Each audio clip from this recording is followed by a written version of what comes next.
Dexter Morgan, blood spatter analyst by day, serial killer by night. But just how realistic is the show? From sedatives to kill rooms, forensic analysis, martial arts, murder logistics. Today we're breaking down what Dexter gets right and what he gets wrong, and what would get him caught. Dexter's weapon of choice for capturing victims is Etorphine M99. It's an opiate sedative used on large endangered animals. Think elephants, rhinos, and giraffes. M99 works by inducing a near catatonic state, but the dose has to be exact. Too much can cause hyperventilation or full respiratory arrest. Too little, the target gets hyperactive and can even die from respiratory alkalosis. It's deadly, but in the right hands like Dexter's, it's also very effective. Of course, the dose has to be perfect, but then again, Dexter is a forensic scientist and he attended med school, so it's quite realistic that he would be able to get the dose correct, but he does have to get the dose precise. Dexter injects M99 into the jugular or carotid artery. This gives him nearly instant knockouts, but is that realistic? In a study conducted on horses, an injection into an intravenous aspect of the body, like an artery, takes about 55 seconds. Applying this to humans, obviously humans are a lot smaller, the knockout still wouldn't be instant, but to give the show a bit of a benefit of the doubt, it would be very quick. But the carotid artery or the jugular is quite a small point to inject someone with. Even trained doctors often use ultrasound guidance. In real life, you need a aspirate blood to confirm you're in the vein. This is something Dexter never does. But even so, with enough training, Dexter could, in theory, hit the carotid artery or jugular every single time. Of course, this is with the knowledge that Dexter's very trained. It's plausible with training. Another thing the show never looks over is the fact a lot of the time he does it at night. He injects a lot of his victims at night time. It's not he can't see very clearly, but obviously with training it could be quite plausible. The kill room setup.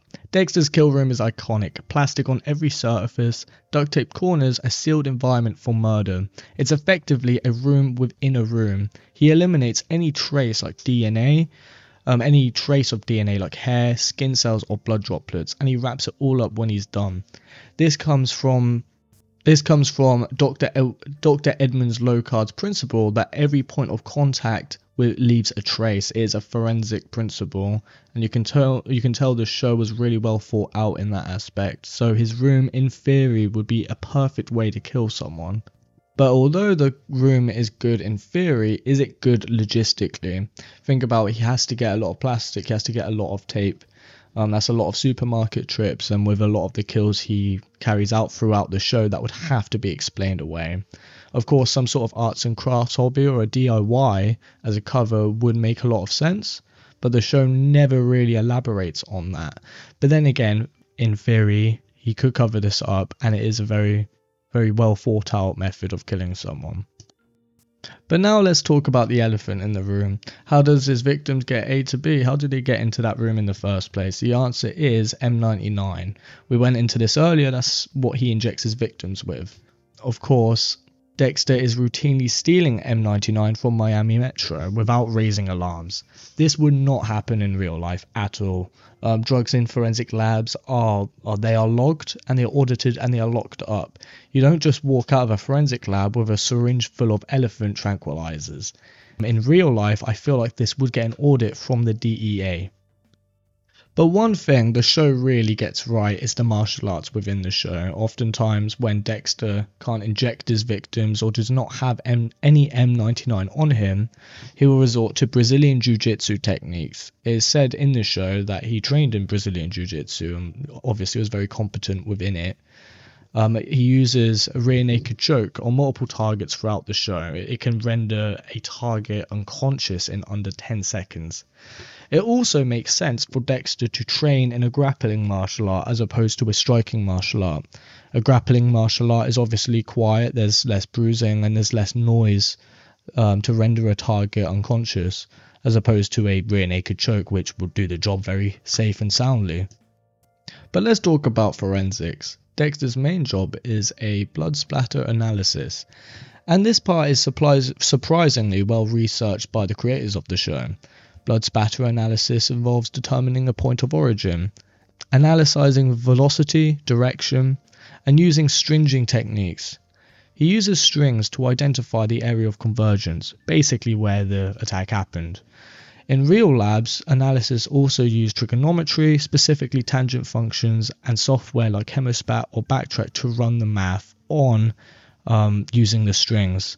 The show obviously does make use of the strings, but skips the boring parts. I mean, we could benefit of the doubt. We can say this happened off screen, because it would be quite boring for a TV show, but it would have been nice for the show to have at least mentioned the boring maths, I guess.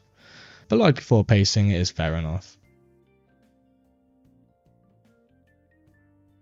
Throughout the show, he also collects blood samples, takes photos, and cross-references DNA databases, all of which are standard procedure for forensic blood spatter analysis.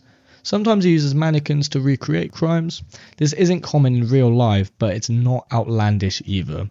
But just verifying in terms of the databases, it's actually surprisingly quite accurate.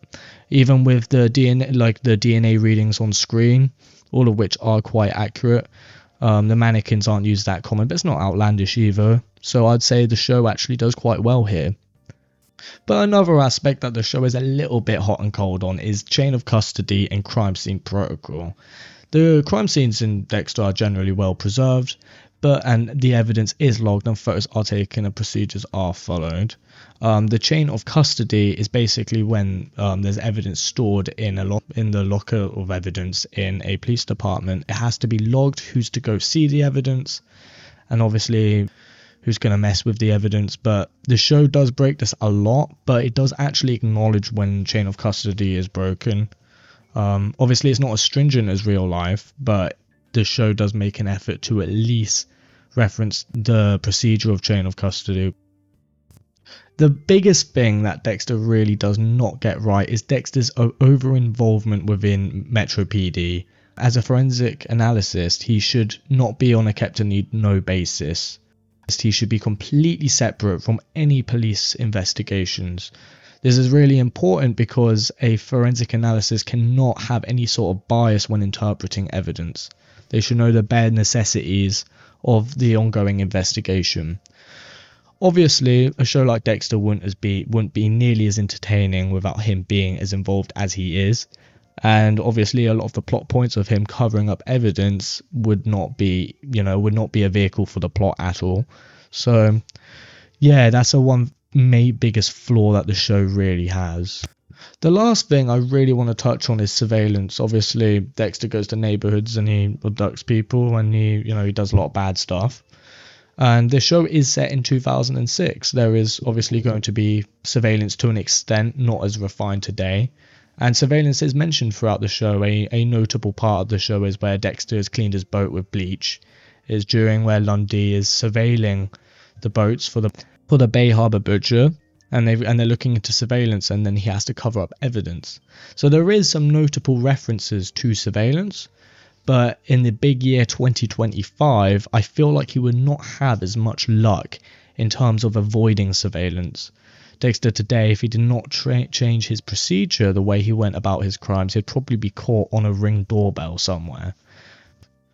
This is my final verdict. So how accurate is Dexter? So what they get right is the martial arts, the blood spatter techniques, scene photography, and chain of custody mostly. But what is over dramatized is the M99 speed and availability, the availability especially. The speed, he could have been trained and, very well trained in that. Kill room logistics, injection precision, and Dexter's role in investigations especially. In short, Dexter may be a genius killer on screen, but in real life his methods would leave a trail of evidence, red flags, and paperwork.